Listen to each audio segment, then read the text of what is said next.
Durante séculos, a palavra benefício ocupou um lugar respeitável no vocabulário jurídico.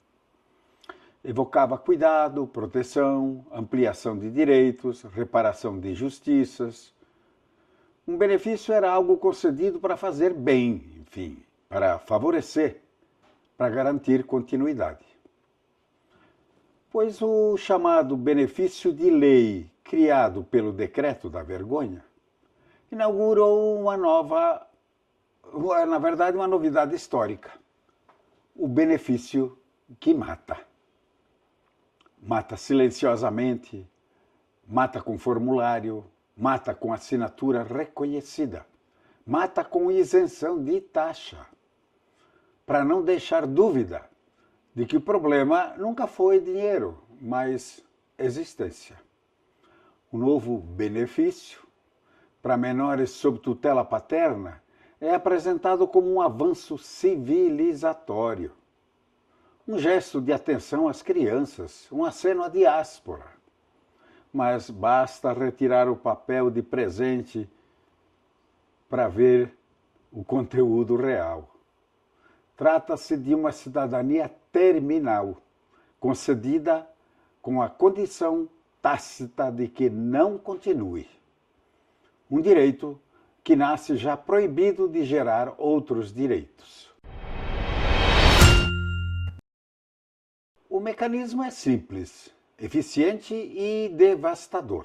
O menor, filho de italiano, que italiano seria pelas leis da criação, pode obter a cidadania com esse benefício, desde que ambos os genitores declarem, desde que tudo esteja em perfeita ordem, desde que a vida real se comporte como um manual administrativo. E, uma vez concedida, a transmissão se encerra ali. Esse menor será um cidadão italiano, mas seus filhos? Não, esses não serão. O sangue, que por mais de um século foi fundamento da continuidade nacional, expira ali no cartório. O direito não se projeta no futuro. É confinado a uma geração, como uma licença especial que não se renova. E chamam isso de benefício. Mas, na verdade, é o último vagão do trem, com os trilhos arrancados logo atrás. A exigência da declaração de ambos os genitores é vendida como garantia. Na prática, é uma máquina de exclusão, um distintivo que ignora tudo aquilo que compõe a vida real das famílias. Pais separados em litígio, genitores ausentes, conflitos ideológicos, desinteresse, ressentimento, distância, famílias recompostas, comuns, normais. O direito só existe se houver consenso perfeito, se houver harmonia, portanto. Se ninguém discordar, se ninguém faltar. É o direito condicionado à utopia. É a tentativa deliberada de fabricar um nó jurídico de fácil, quando não impossível, refazimento.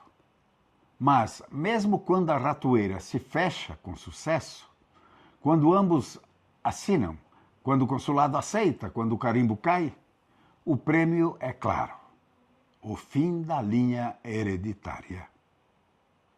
Um favor que concede para logo em seguida interromper. Aqui reside o núcleo mais grave do decreto. Pela primeira vez, o ordenamento italiano institucionaliza uma cisão radical entre filhos de italianos. Nascer na Itália, de pais italianos, é nascer italiano pleno, expansivo, transmissível. Mas nascer fora da Itália, no Brasil, na Austrália, em Nova York ou na Patagônia, que seja, dos mesmos pais, é nascer italiano sob condição, com data de validade genética. Nada mudou no sangue, nada mudou no DNA, também nada mudou na história familiar. Mudou apenas o lugar do parto. o útero estrangeiro tornou-se juridicamente defeituoso. Produz cidadãos que não podem se reproduzir juridicamente. Italianos estéreis por decreto. Filho de peixe? Peixe não é. É um peixe decorativo, autorizado a nadar sim, mas desde que não desove. Há um paradoxo gigante que o decreto da vergonha evita encarar, mas que salta aos olhos de quem leva a sério a palavra família, conceito historicamente central na cultura italiana, invocado à exaustão em discursos políticos, campanhas eleitorais e proclamações morais. Se a família é o núcleo da sociedade e se a transmissão de valores é um bem a preservar, se a integração familiar é objetivo declarado do Estado, então é difícil imaginar um instrumento mais eficaz para desmantelar famílias do que este benefício. O decreto não fortalece a família, ele a fragmenta. Ao exigir a declaração de ambos os genitores, o Estado não protege o menor. Terceiriza a dinâmica familiar ou veto ao direito. Converte conflitos privados em bloqueios públicos. Transforma divergências conjugais, separações, ausências e litígios em instrumentos de exclusão civil. Famílias reais, imperfeitas, humanas, complexas, tornam-se juridicamente inadequadas. E mais, ao conceder uma cidadania não transmissível, o decreto introduz uma fratura interna inédita no seio familiar. Pais italianos plenos, filhos italianos terminais, netos estrangeiros definitivos. 3 gerações, 3 estatutos, uma mesma mesa. Que tipo de integração familiar é essa que impede a continuidade familiar? Que proteção é essa que reconhece o filho apenas para declarar que seus descendentes não importarão mais? Que valor familiar se preserva quando o Estado diz, em essência, vocês são italianos, mas parem por aí? A família italiana sempre foi entendida como linha, cadeia, permanência. Mas esse decreto define como episódio, exceção, interrupção. Não integra, ele acrescenta. Não preserva, ele encerra. Não protege, ele administra o fim. Se esse é um benefício, em nome da família, ele o é apenas no sentido inverso. Um benefício para desmontá-la sem assumir o custo político e a coragem, talvez, de dizê-lo.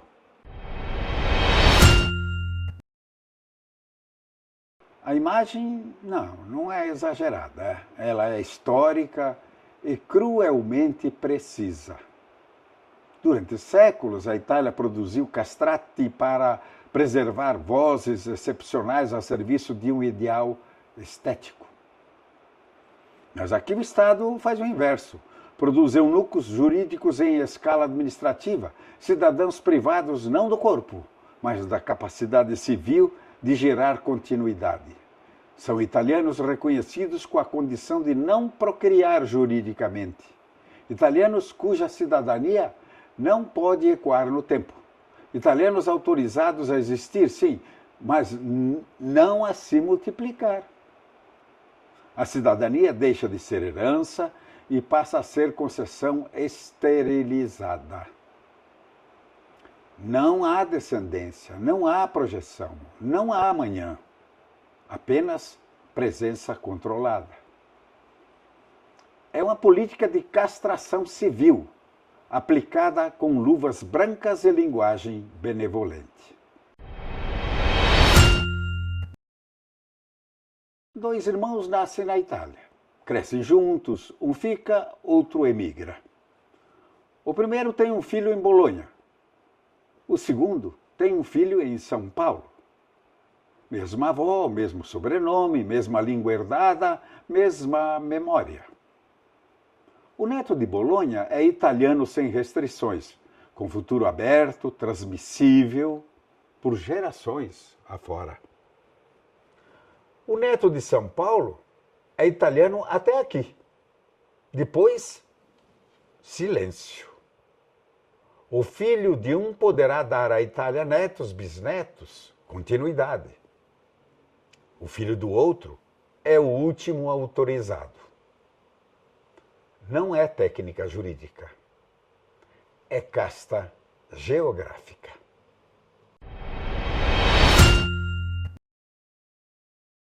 Há cerca de 150 anos, a Itália resolveu um problema interno, exportando gente. Empurrou para o mar sua população incômoda, os pobres, camponeses, excedentes humanos.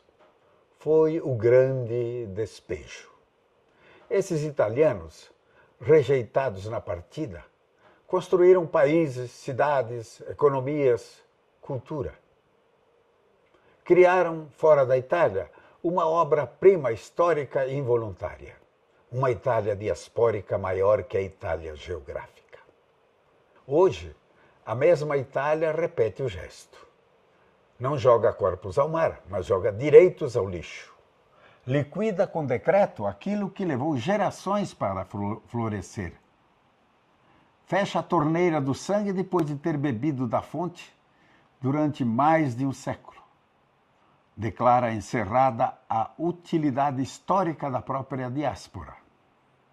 É o segundo despejo, não mais físico, mas civilizacional.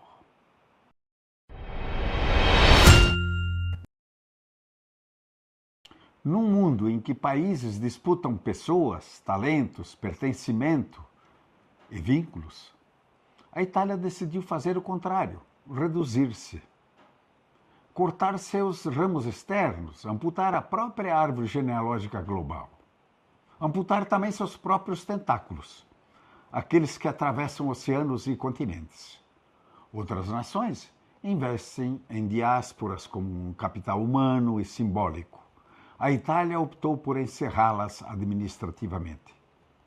Com eficiência, porém, com elegância burocrática e com um desprezo meticulosamente organizado contra a própria gente, com benefício. É um suicídio demográfico, lento, mas inexorável. Uma escolha consciente por menos filhos, menos laços, menos futuro. Tudo para resolver um problema que nunca foi problema. Italianos existirem fora da Itália.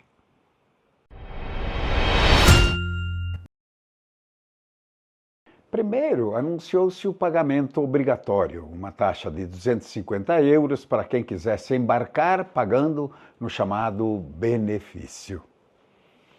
O bode foi colocado no meio da sala. Criou-se indignação, barulho, protesto. O foco deslocou-se para o valor, para o custo, para o pedágio. Enquanto todos discutiam o preço, quase ninguém falava do conteúdo. A interrupção definitiva da transmissão da cidadania. Depois veio o gesto magnânimo. Liberaram geral. Retiraram a taxa. O bode saiu da sala. A plateia respirou aliviada. Alguns aplaudiram. Outros agradeceram. Houve ainda quem tentasse extrair do episódio seus dividendos políticos. Pouco importou que ninguém tenha devolvido um centavo a quem já havia pago. O dinheiro lá ficou. Mas o truque funcionou. Com o bode fora do falso debate político, restou o essencial, intocado, invisibilizado, naturalizado. O desejo civilizacional agora mais palatável, mais aceitável, melhor vendido. A taxa nunca foi o objetivo. Foi cortina de fumaça. O objetivo sempre foi este: encerrar a herança, esterilizar a cidadania, liquidar a diáspora, com menos resistência, menos ruído, menos custo político.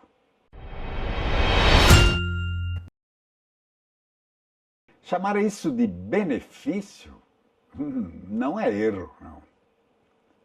É estratégia. É fraude semântica. Benefício é o que se faz crescer. Isso faz decrescer. Benefício é o que protege o futuro. Isso o bloqueia, extingue. Benefício é o que reconcilia a Itália com seus filhos no mundo. Mas isso decreta um divórcio, com firma reconhecida. O decreto da vergonha não regula a cidadania. Ele renuncia à Itália que nasceu fora da Itália. A mesma que ampliou o país para além de si mesmo. Em silêncio, com carimbo, sem taxa. E talvez a maior tragédia seja exatamente essa. Ao defender sua própria diáspora, a Itália decidiu ficar menor. Então, menos sangue, menos mundo, menos si mesma. E chamaram isso de benefício. Na verdade, é o benefício do fim.